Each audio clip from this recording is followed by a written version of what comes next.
Қайырлы күн, достар. Бүгін мен кофеханадан сатып алатын латте кофесін үй жағдайында жасадым. Сіздерге де жасауға кеңес беремін. Өте керемет және жасалу жолы да өте оңай.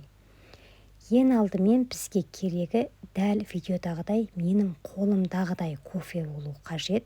Басқа кофеге жасауға кеңес бермеймін, тек осы кофе.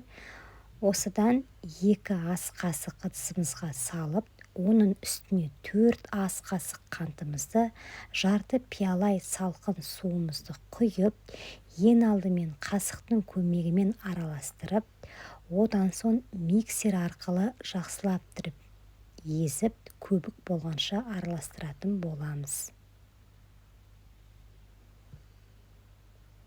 Дәл осындай болған жағдайда ыдысымызға 2 ас қасықтан салатын боламыз. Мінекей.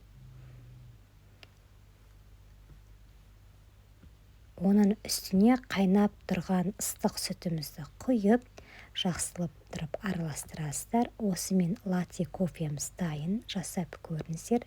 Достар, ең алдымен каналыма тіркелуді ұмытпаңыздар. Және инста парақшама Әлген Гаухар деп терсеңіздер, парақшам шығатын болады.